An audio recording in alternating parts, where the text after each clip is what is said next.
大家好，我是大妈，欢迎大家订阅大妈的多重宇宙，祝大家生生不息，繁荣昌盛。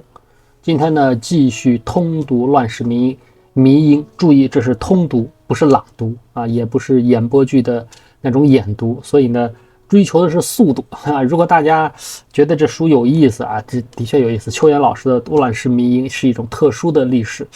书，有意。如果听不清的话，我建议这个把速度呢调低到 0.75 甚至 0.5， 这样可以听得清楚一点。 OK， 好，从上次继续读，上次读到了第4章328页开始。第4章呢是已经叫天下大乱。道光25年，也就是1845年，第一任英国驻上海领事巴福尔以南京条约、虎门条约中有关允许英国人在通商口岸租地建屋的条款，要求江苏省上海道台关木九道台关木九出租上海县城周边的一块地，供外人长期占据。经中英两国反复交涉，江苏巡抚、两江总督等高阶官员应允，中英双方签订上海租地章程，租界在中国国土上出现了。租界因为拥有领事裁判权，从国家外交形式与民族尊严层面上看，固然是丧权辱国与民族耻辱的符号，但是在近代中国社会文化发展历程上，租界的存在也成为中国持续接受西方舶来文化的窗口。这些外来文化泥沙俱下，良莠不齐，但也让国人有了一个近距离领略并尝试接受舶来文化的平台。诸如上海、天津等通商口岸，也是因为开辟租界而形成的现代城市。这些租界城市相对的开放、繁荣和表现出一定的包容，还在19世纪末到20世纪30年代正时期引领了中国流行文化。好，第一小节招安。清朝废帝和遗老遗少跑到租界里住，失势下野的军阀往租界里躲，丢官让权的过气政客搬到租界里当寓工，风范应试的文哲大家在租界里续写他们的妙笔文章，各种打着革命旗号的武装暴动也在租界里折腾。这些都是近代史上司空见惯的事情。我们还知道一个常识，青红帮等江湖会党也是选择在租界扎根，逐渐经营起自己的势力根基。领事裁判权，国中之国，这9个字是解释上述这些现象最根本的监护啊。具体到青帮而言，可以总结出几条基本呈线性关系的原因。首先是地理之变，官府势力薄弱，上海租界的迅速繁荣和3界4方的特征，给帮会成员提供了能公开身份的容身场所。晚清沦为盐销暴力集团的青帮，是活动在皖中苏南和江浙地区的约10个粮船帮。1905年，《中外日报》描述青红帮的活动轨迹称：红帮西溯江，青帮南入湖，率其群丑，分道而驰。犯盐则为枭，无盐可犯则拒赌，赌不胜则为盗，盗不足则掳勒所占。青帮以大运河为传统势力范畴，在形成盐销向长江中游西进发展时，受到红帮也就是洪门的抵制。鄂赣两省交界处也是两帮的大致势力范畴区分点。由此再往西，青帮经常被红帮打竹杠。向西发展受挫，青帮积极向江南沪松太湖一带发展，都围绕在上海周边，给青帮进入上海活动提供了近水楼台的便利条件。即英国之后，美国和法国也在1848年、1849年开辟租界，利用太平天国运动、小刀会起义和借口修改租界章程的机会，这3国多次要挟清朝实现租界扩地，并攫取更多的领事管辖权益。1899年，由英美租界合并的上海公共租界已经有 22.3 平方公里，南侧相邻的法租界也在1914年达到10平方公里。租界外侧是中国政府管理的华界，由公共租界以北的闸北和法租界以南的旧上海县城组成。2个租界和华界各有各的独立司法机构和治安弹压机构，各管一方，互不兼容。分处南北的华界又互不同属3界4方的格局由此形成，给青帮分子提供了庇护场所。晚清同治到光绪年间，在黄浦江和崇明岛一带从事贩卖私盐在江上抢劫的青帮，最先发现这个特点。若他在华界或周边苏浙各地有违法行为，只要逃入租界，中国政府就不能追进去抓人。租界虽然没有中外官员共同审理涉及华人案件的会审公检，但前提是他在租界做出违法行为。租界的治安警力不处理帮会分子在租界外的违法行为。帮会分子在租界内只要没违法，那就是普通华人。中国官方也可以要求租界协助缉捕和引渡藏匿其中的帮会分子，但只是请求，没有强制效力，而且要通过租界方面的审查，且双方沟通极为不畅。一些帮会分子即便在租界里也忍不住犯案，他们还会利用公共租界与法租界各管一摊，各扫门前雪的特点，在前者区域里犯事，然后跑到后者区域中，前者的巡捕不能追到后者中去抓他，反之亦然。租界都是设在中国沿海沿江地区的通衢要道，交通颇为便利，是容易聚集人气的地方。又因为国中治国这个特点，华界发生的社会动荡基本不会波及租界。每当发生水旱、黄瘟或农民起义、军阀混战、日寇侵华等天灾人祸，华人就把租界当成避难的世外桃源，使租界内的华人人口迅速膨胀。依照上海通志记载人口数据，在1910年上海2块租界统计人口共计人口61.7万，其中外国人只有1.5万，仅占总人口的 2.43%。15年过后的1925年，上海早已是100万级人口的远东大型城市，2块租界的总人口攀升至 113.73 万，其中华人占 96%。这些数字还没有统计上海华界的人口，并在此后继续保持高速增长势头。几十万乃至上百万计的华人，有钱有身份的只是少数，绝大部分是来自中国社会底层，从周边地区汇集到租界内避难或者谋生的游民。离开乡土的游民身上会沾染轻重不等的江湖习气，也会用江湖方式在初来乍到的城市里闯荡，这就给青帮的扩张提供了丰富的人力资源基础。租界底层华人世界成为青帮吸收新鲜血液的温床。上海租界的存在让青帮实现在中国近代史上的第2次身份转型，由走江湖贩私盐的盐枭青皮转型为城市游民帮会组织。水浒传里有个柴进，本身是前朝大周宗室，又有宋太祖御赐的丹书铁券，他仗着身份权势，不遵法度，在家避留。很多因官府通缉无数藏身的亡命徒，还夸口任他盗捕官军，不敢正眼瞧着小庄。在现实世界中，洋人在中国土地上划出来租界，堪比柴大官人的庄园。青帮进入租界由此开始。其次，以孙中山为代表的旧民主主义革命者对中国社会各阶层认知考察严重不足，他们在策划各种革命活动当中过于相信和依赖江湖会党的力量。租界的这些特点不仅被帮会分子利用，更被近代史上形形色色的革命党利用了。辛亥革命就是革命党先在汉口俄租界秘密据点里谋划，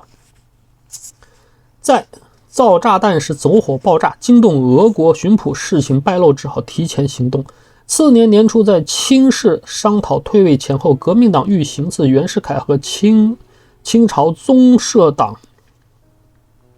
骨干梁弼，也是在天津租界内提前密谋。几年后组织反袁护国，革命党又频频在上海租界内活动。当时还有个地方具备和租界相同的特点，就是香港。南京条约，香港虽然是割让而不是租予，内地沿海沿江各处租界大部分以99年为租期，但它的运行体制和社会风气基本和租界无异。因此从晚清开始，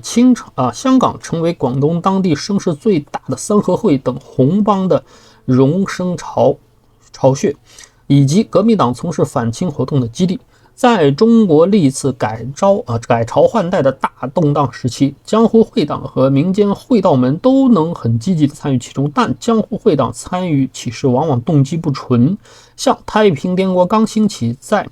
贵湘鄂3省辗转周旋中，就吸收了大量天地会与哥老会成员，使其声势在短期之内迅速暴涨。攻占武昌后，号称有50万之众。但帮会分子别看嘴上满口江湖义气，实际表现却是轻义重财，只可同甘不能共苦，且态度暧昧蛇鼠两端。在太平天国中后期战争形势愈加不利之时，时常发生不辞而别，直到内耗甚至投靠清军等分裂离心行为。在太平军处境越来越艰难时，天地会和哥老会却热衷跟青帮抢码头，已经在产生负面作用。晚清革命党表示崇敬弘扬，推翻满清是实现弘扬未能做到的事业，但他们显然没能认真领悟太平天国的失败教训。从1895年成立兴中会到1905年在日本成立同盟会，革命党的组织也不成熟，还带有浓厚的黑帮色彩，是一个强行把西方资本主义政党与中国传统帮会杂交出来的怪胎。孙中山自己就加入红帮，还是个红棍，意思就是天地会分属堂口的堂主。革命党宣扬反满、平权、建立民国，这些概括性的口号很能引起共鸣，但他没能给出具体的内涵解释和实现手段。那么在进行解释和理解的时候，就会因人而异，动手落实的时候更是人心不齐。革命党的骨干和少壮派成员只能笨拙地探索革命斗争的方法。很不幸，他们探错了方向，选择了一条错误的道路，不是发动正规武装暴力革命，而是热衷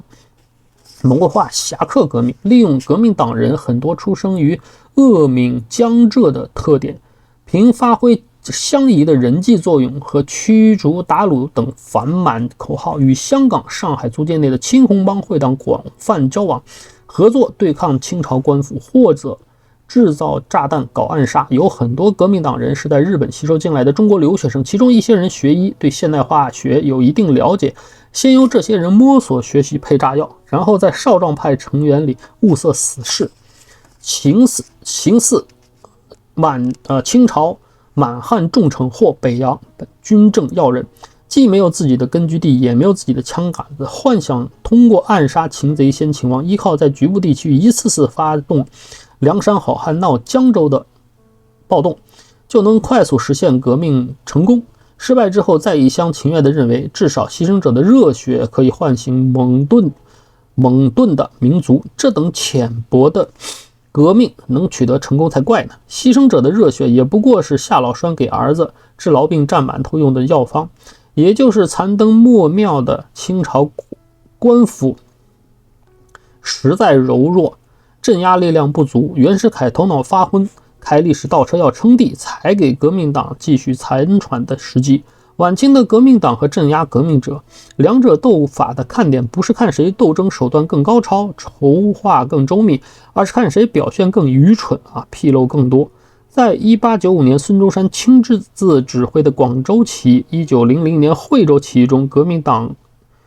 党动员的是香港三合会议3点会，经香港向广州偷运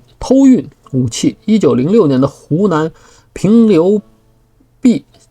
坝起义，革命党动员的是湘赣两省的哥老会。1911年4月的广州黄花岗起义前后，总指挥黄兴正在香港组织谋划经香港进入内陆，失败后立即逃往香港。这些帮会都属于红帮势力，暴动也都失败了。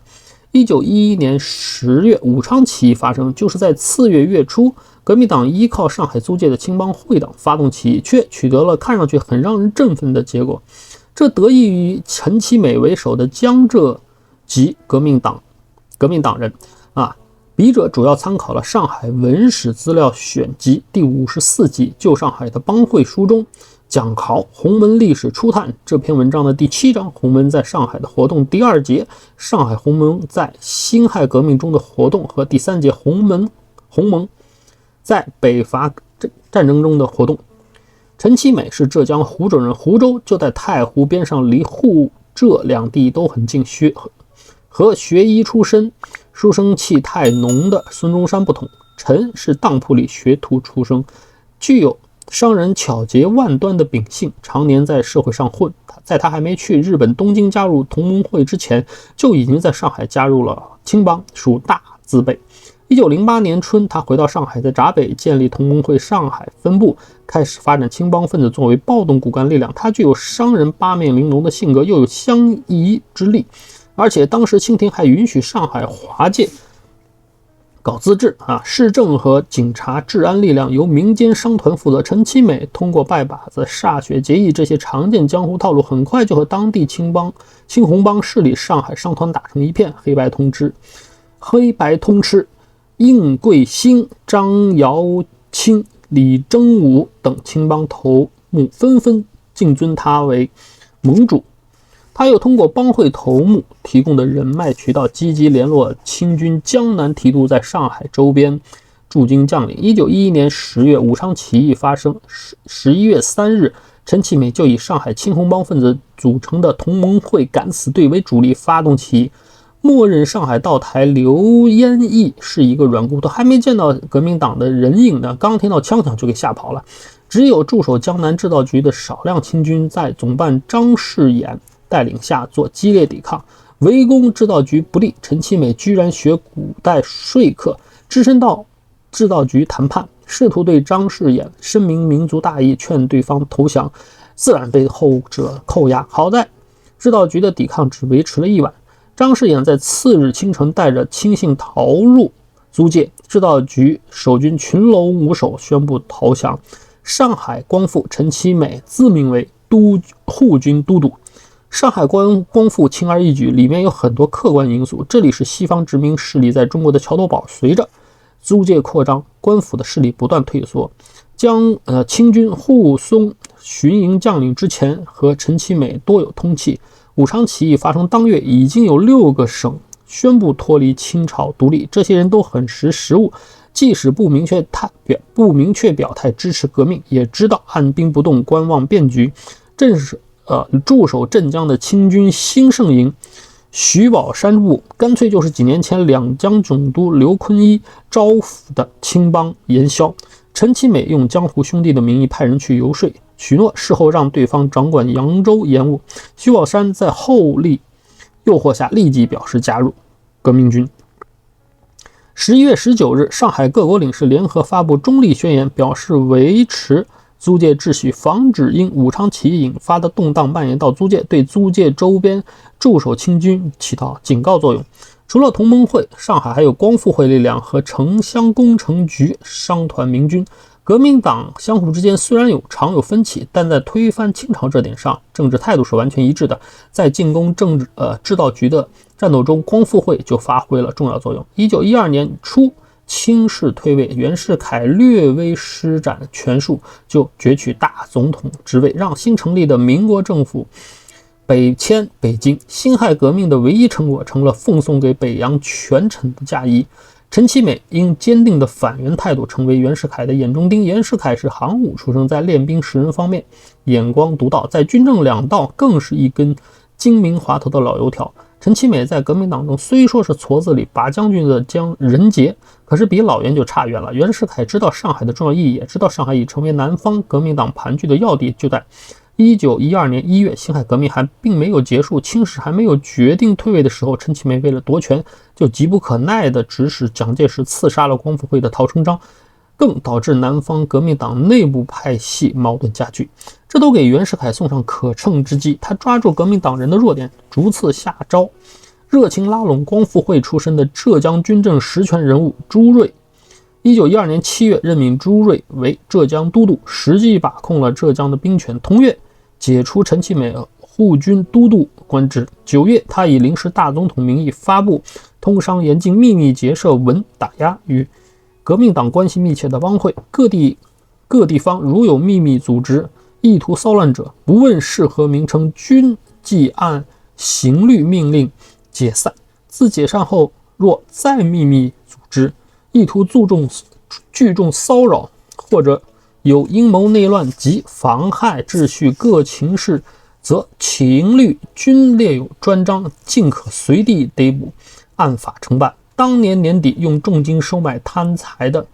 应贵兴，次年南方革命党以讨伐袁世凯为目的的2次革命爆发，袁世凯则派心腹干将郑汝成提前率北洋军第41个团约1300人的兵力，经海路南下，驻扎上海，控制江南制造局等华界要害部分。同年再用重金贿赂一贯见利忘义的徐宝徐宝山这几招布置下去，立即让上海革命党处于被动弱势。反观陈其美，他只依靠从一次胜利得到的片面感受，从此更加利用江湖会党，在歧路上越走越远。辛亥革命之后，他自命为护军都督，手下没有正规军，只有帮会成员组成的民军。1912年6月底，经他出面调和，把上海青红帮各支帮会势力的主要头目聚集起来，成立了中华国民共进会，由与陈其美关系密切的青帮头目应贵兴、张尧清分别出任正副会长，共进会宣称本会发起由各地原有同志实施联合共议行径，以期交换知识，增进道德，维持国内和平，振兴各项实业，聚资名气，蔚为国光。孙中山、黄兴和陈其美等还尊上海帮会为革命志士，互相以同志相称。在第二次进攻江南织道局和第二次革命前后，应贵兴、刘福彪这两个通字辈青帮分子先后叛变革命，给一贯自信的陈其美造成了极大的心理打击。应贵兴是李征武的徒弟，通过李的关系与陈其美相识。应氏在法租界有房产，曾提供给陈氏作为秘密活动场所以及组织暴动的指挥部。1911年12月底，孙中山从香港乘船前往上海，陈氏也委托应氏，以后者在沪的帮会分子作为保镖卫队，为孙中山前往南京就任临时大总统提供全程保护。但应身上的江湖习气过重，既贪财还是个官名。临时政府成立后，让他做总统府卫队长，应氏自持对革命有功，愈发飞扬跋扈，惹了众怒，很快就被辞退。国民党元老胡汉民曾评述此人，记者为应菊臣，菊臣为应贵兴的名，兼卫队长，见跋扈，余欲并诛之，先生不可，乃鲁其职。陈其美让其出任共进会会长，也是个安抚手法。1912年底，袁世凯利用应氏贪财有贪官的特点，用3万块银元和中央特派驻沪巡察长职位将其收买，而且这一切都瞒着陈其美。应贵兴得到这个官职，又得了便宜卖乖，还对袁世凯提过一个建议，选各省帮会中有权力者分布要地，侦查各党行为，由应某总其成，随时上报。袁世凯没有答应。从这一点也大略能看出袁陈两人对江湖会党的态度以及政治韬谋之高低。应贵兴从此就开始向北洋政府秘密提供情报。在1913年3月行刺宋教仁一事当中，他更发挥重要作用，是行刺案的主谋。陈其美才如梦方醒，这位他很看重的革命同志，早就是北洋政府安插在上海革命党里的间谍了。应贵兴在给自己行为做辩白时称，革命党这么多年都是吃他的用他的，孙文经上海到南京就职，路上也是花他的，革命党打得天下，理应加倍报偿他才对。现在不仅不给他厚报，反而苛待他。既然革命党这么不讲义气，那就别怪我翻脸不认人。刺杀了宋教仁，应贵兴大摇大摆前往北京，想找袁世凯邀功请赏，在火车上也被袁世凯派人刺杀灭口。至于刘福彪，最早是在法租界流窜的白象人，在帮会中外号小三爷。1908年，他向租界内华人商铺强要保护费，遭勒索的商铺向巡捕房报案，他寻衅报复打伤了人，因而被租界当局拿捕，以敲诈等罪名被判处2年拘押刑期。革命党人非常看重他悍勇好动的性格，武昌起义爆发后积极与他联系，吸收他参加革命。在首次进攻江南织道局的战斗中，刘福彪表现出色，给陈其美留下不错印象。上海光复后，陈任命刘为光复军福字营总统，营长或者团长的意思。次年5月，福字营被调往南京驻守。在临行前，刘福彪找人写了一封致陈其美的公开信，刊发在当时社会影响力极大的《申报》上，称我与都督同时起义，唯都督能知我、爱我、容我、用我，截我之短，取我之长，我是以跬步不可相离，以热诚洋溢的口气称赞陈其美，视陈为自己的恩公。1913年7月2次革命爆发，陈其美以上海讨袁军司令的名义把刘福标调过来，以他统帅的福字营做突击队，再次进攻江南制造局。这次战斗堪称以卵击石，刘福标也现了原形。他的勇猛好斗之铁现在打顺风仗，一旦碰上北洋军，接战不久即全营哗变。江湖好汉被正规军打得屁滚尿流，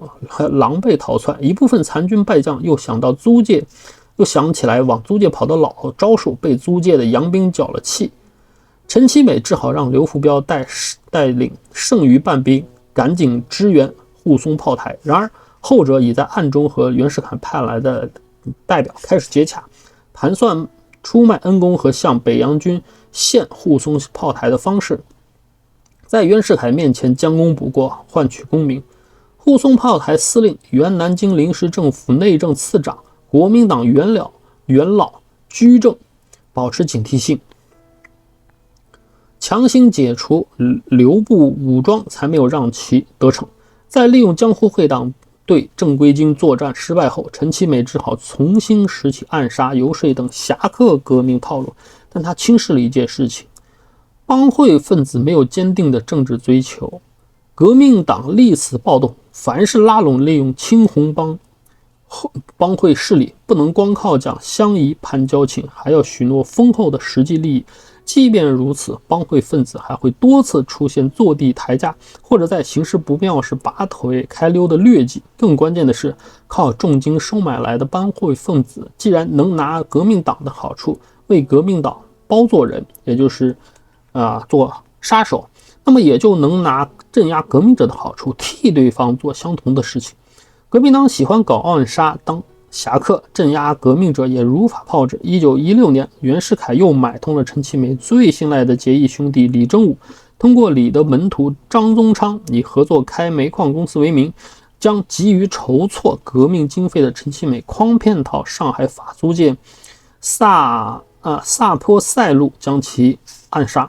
这位幻想靠江湖会党闹革命的革命党人，被江湖会馆革了自己的命。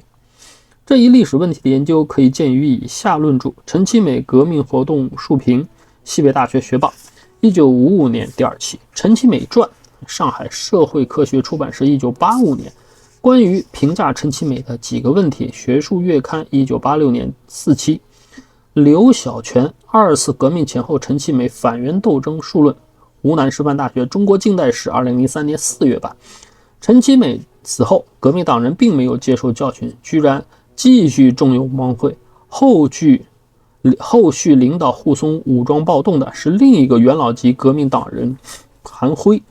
他有2点和陈其美一样，同样加入了青帮，同样幻想靠帮会搞革命。他从帮会分子中召集起来的革命新军不听号令，他自己也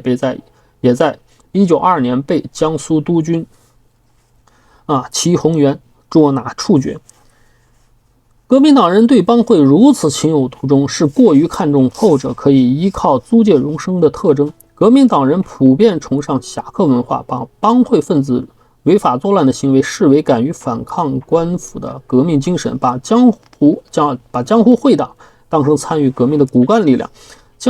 革命党人特别看重租界国中之国的特征。黄兴这种多次参加革命武装暴动的人物都有相似的经历，在广州起事败了就往香港跑，在南京起事败了就往上海租界跑，然后化名买张外国轮船公司的船票乔装出走。他们一厢情愿地认定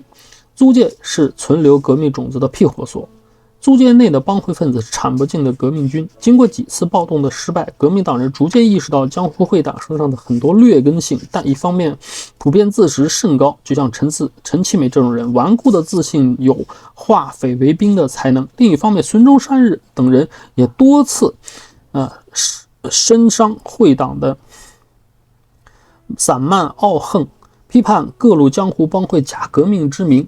行作乱之举，但说话没有分量，有没有分量得要看实力。革命党1没地盘，2没人马，3没枪杆子，4还没钱，谁都不拿他说的话当回事儿。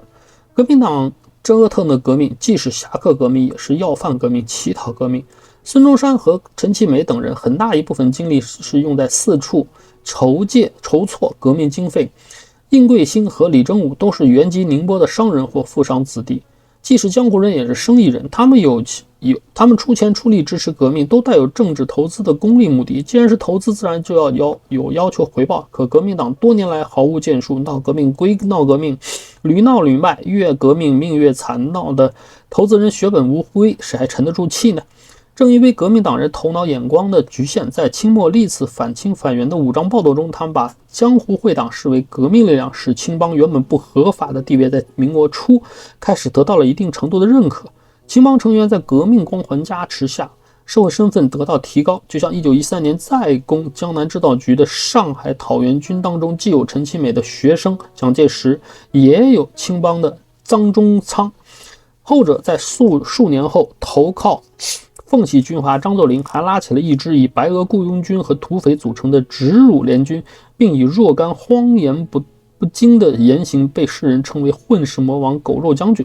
成为在社会上名气极大的糊涂军阀。青门考原里吹嘘的各种革命事迹也是指这些，只是青帮并不是革命的中坚力量，也还是闹革命的墙头草，既有在利益驱使下起哄闹革命的，也有被收买镇压革命的，各种嘴脸都有。青帮里出身的御用写手为了美化自己，颠倒因果，在这本书中做了盲人摸象式的片面叙述。最后我们可以把租界看成外国设置在华的异域城邦，除了其中不平等的外交关系和殖民地色彩之外，中外两套系统在行政策划、市政建设、司法与治安、工商业运营与税收、文化语言等各方面都不能兼容。随着租界内的华人越来越多，租界当局急需物色一些替他们打理事务、维持租界运营的强力人物，青帮就成为潜在的备选对象。租界当局乐于吸收华人的资本，凭此刺激租界经济，租界规划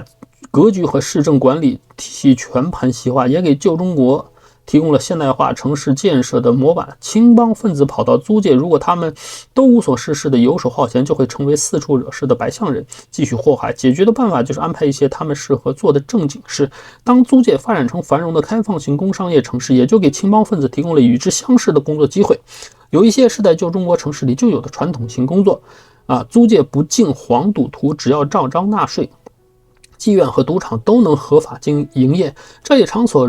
极容易滋事，经营者自己就要有手段，也要养打手看场子。作为新兴城市，还有很多戏院、剧场。当时这些大众娱乐场所都是设前台、后台2位总经理，后台经理是驻场戏班或者剧团的负责人，负责节目编排制作，前台经理才是剧场运营经理。作为应付寻衅闹事的流氓，维持秩序，他都要在帮或者与帮会保持密切关系。作为通商口岸，少不了码头，便会产生控制角力苦力的把头。城市生活有物资吐纳，随时产生废物垃圾。一些以脏乱臭为特点的建业，比如掏粪王，内部也会产生把持行业的粪霸。黄金荣的老婆林桂生年轻时是个彪悍的女流氓，得到过很多外号，其中一个就叫做母粪大王，便和他控制一家有400辆粪车的粪行，凭此垄断法租界大部分粪桶生意有关联。形容中国近代史的中外关系，有一句挺有意思的话：老百姓怕官，官怕洋人，洋人怕老百姓，三者呈现3点均势，表现出循环作用关系，一物降一物。具体到老百姓身上而言，就是具有一种自发性的民族主义排外情绪。我不知道什么叫革命，也不懂什么叫殖民地，我就知道这帮赤发绿金的红毛番鬼我看不惯，我不能让羊毛子跑到我家门口折腾，只要是我见了，我就得把他撵走。从3月里抗英到义和团运动，都带有这种动机。基督教传教士在华活动也和中国儒家文化氛围难以融合，再加上语言不通，隔阂深重，各地频频发生老百姓冲击教堂、打杀、驱赶洋人的教案。洋人设立租界，一方面允许中国人进来住凭华资促进租界繁荣，另一方面也对中国的民间排外主义持有深重顾虑。在租界上层有洋人把持的部门因语言文化和社会交际渠道等方面形成的天然隔绝，无法与华人社会通畅交流，尤其是在中外挑起战端的时刻，租界当局的顾虑就更加深重。1884年中法战争爆发，上海法租界如临大敌，既担心遭到清军武力进攻，又担心租界内华人游民以帮会或者同乡会的形式进行串联，趁机制造骚乱，发动针对法国人的暴力袭击。在事态最紧张时，法国甚至一度请求俄国代管上海法租界。租界内所有官僚机构降下法国国旗，升起俄国国旗，直到1885年6月，中法两国签订合约，战争结束，法租界才恢复常态。英国虽然与这场战争无关，但英租界当局也担心战局会导致仇外心态在华人当中扩散，蔓延为针对所有外国人的无差别袭击。西方资本在上海租界和华界都设立有工厂，招收华人佣工，外方在对华人的管理上也有类似的问题，就和中国政府对江湖游民的忧虑类似。租界当局也发现，离开乡土涌进租界的游民身上沾染的江湖习气是构成租界若干不安定因素的重大隐患，而租界最高行政当局都是洋人，更难以沟通和管控底层华人。在这个华洋杂处，华人居多且大多数在底层的国中之国里，未能够让华洋两套不兼容的社会系统互相通畅对接，让租界当局和上海的外资工商企业都能有效地管控华人，急需物色一类人充当转换器。这类人要满足4个条件。 A. 寻求这类人的初衷是以华人管制华人，所以必须是中国人。 B. 既然租界是国中之国，不能用中国政府的在职官吏，这类人只能听从和执行外方的指示，将租界当局的意志传达给租界内的华人。 C. 长期在社会上厮混，工于心计，在华人社会有人脉。 D. 不能是老实巴交的老好人，必须具备英智心理和驾驭人的手段，让老实人怕他们，产生必要的震慑效果。同时达到这个要求，挑来挑去也就剩下青帮分子。租界带来的一些新兴事物，包括公共部门的一些公职和公司企业的私人职务，就形成了青帮会党的新工作机会，比如拿摩温包头和华人巡捕。拿摩温是夏衍包身宫里提到的有角路的代工，即拥有广泛人脉资源、外资工厂的中国工头，在旧上海租界外资经营的劳力密集型工厂里，这类人是清一色的青帮成员。所谓的广泛人脉资源，就是依靠续相宜的手段，老乡欺老乡。包身宫文中对这套说法有透彻的描述。每年，特别是水灾旱灾的时候，这些在东洋厂里有角路的代工就亲自或派人到他们家乡或者灾荒区域，用他们多年熟悉了的可以将一根稻草讲成金条的嘴巴，去游说那些没钱又不忍让他们的儿女饿死的同乡。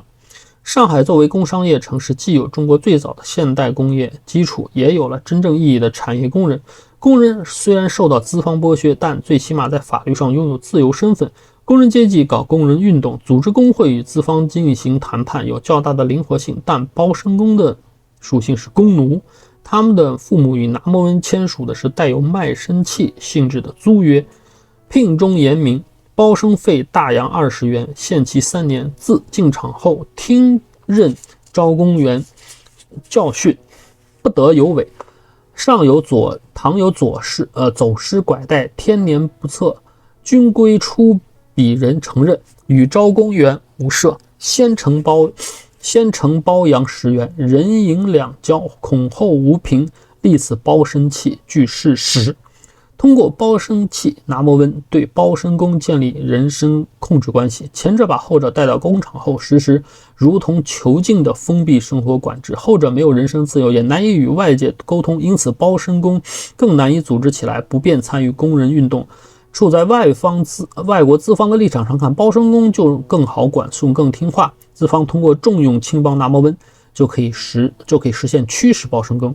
同治12年，也就是1873年，法国人梅纳德又名米拉来到上海，他之前在日本人时见到人力车，就向公共租界提交申请。提出从日本进口车辆在上海开辟相同业务。租界当局在次年批准了这个计划，开始发放营运执照。洋车作为新式城市交通工具由此进入中国。1913年，由公共租界当局统一要求运营人力车必须漆成黄车，才有了黄包车的别称。人力车夫的就业门槛相当低，不需要掌握手艺，腿脚勤快，能卖力气就可以，成为那些没有一技之长出上海讨生活的乡村青壮年的首选职业。旧上海的人力车夫同样普遍是青帮人员，这源于包头在人力车夫中间具有比拿摩温更深厚的广泛人脉资源。在人力车最初出现的20多年，租界只把运营执照发给外国人，大部分车行的杨老板都不擅长和华人沟通，不方便亲自招募中国车夫，便采取私下把人力车转包给中国承包方的方式，后者被称为包头二包。包头有2重职责：人力车承运商和车夫担保人。因担心人力车在使用过程中发生各种损毁事件，甚至车夫拉着车逃匿的事情，车行要求可靠的人为车夫做保。在那个时代，没有任何个人信用制度，车夫又是刚刚到上海的外地人，没有取信于人的根基背景，只能由包头为他们提供私人信用担保。在这个过程中，包头就会趁机软硬兼施，对车夫采取人身控制。软的手法依然是续相宜，硬的手法就是强制要求车夫必须入他的香堂，拜他为老头子，让车夫成为青帮成员，再用帮规家法加以恐吓管束。在黄杜张3大亨之外，活跃在上海闸北到虹口一带的另一位青帮头目顾竹轩就是这样的人物。他原籍江苏盐城，在上海属于受明显地域歧视的苏北人、湘汉人。1900年15岁时，他因家乡遭灾到上海谋生，从人力车夫做起，也依靠经营车行发家。他习惯通过老乡帮老乡的热情说辞，打着同乡会的名义吸收同为苏北人的人力车夫，同时要求车夫拜他做老头子，充当打手喽啰。至于青帮在巡捕房这个公职机构的渗透，更是租界在20世纪初的一个时代特点。在公共租界和法租界，巡捕就是 police， 只不过当时中文里还没有警察这个词，就直接使用含义最接近的巡捕。区别是租界从本国派遣来的白人警力和殖民地警力实施严格的军事化管理，一旦发生冲突骚乱，要充当军事防卫力量。而华人巡捕就是维持租界治安，租界当局雇佣华人巡捕，固然有华人工资更低、节约成本开支的考虑，但更多是考虑他们具有的先天属性。几十万华人涌进租界，不能杜绝底层游民社会偷抢、蒙骗、乞讨、流浪等行为，还有一些帮会分子陋习不改，向租界内的华人居民和商铺勒索保护费。租界内赌场、妓院林立，还有跑马场这种从西方引进带有赌注博彩性质的公共娱乐场所，导致打架斗殴、寻仇闹事、拐卖妇女等治安问题频频发生。光绪5年，也就是1879年3月，公共租界就发生轰动一时的马永贞遇刺案。这个人物后来被华语影视界渲染成除暴安良的传奇英雄，其实他只是个驯马师，在和人交往中常有不端言行，因做贩马生意与人结怨，即中间人出面到南京东路的茶馆吃讲茶，被仇家暗算行刺身亡。租界当局很快注意到这类治安案件的相似特征，大都和华人的江湖帮会有关。帮会已经广泛充斥到租界底层华人群体，成为威胁租界社会秩序的不稳因素。案件看似发生于租界，但是案情往往牵连到华界。就像地下人口买卖，被拐卖妇女都来自苏北、安徽、浙江等地的穷困乡村，被诱骗到租界的妓院。要想破获和防范此类案件，要求巡捕熟悉华人社会风俗，在华人当中有广博的人际资源，巡捕执法依然限制在租界内，但要能和华界的黑白两道流畅沟通，具备获取信息的手段。洋人巡捕显然没有这种能力，也无法胜任这种工作，所以在同治4年和同治8年，英法租界开始招募华人巡捕。到20世纪初，两块租界的华人巡捕名额都超过了各自巡捕总数的一半。青帮渗入华人巡捕分两个相对的方向，由警入匪是一个方向，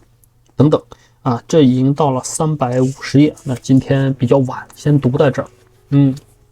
感谢大家订阅大妈的多重宇宙，我是大妈啊，祝大家生生不息，繁荣昌盛。我们明天继续通读邱岩老师的这本很神奇的书乱世迷音，40多万字，将近700页。OK， 明天见。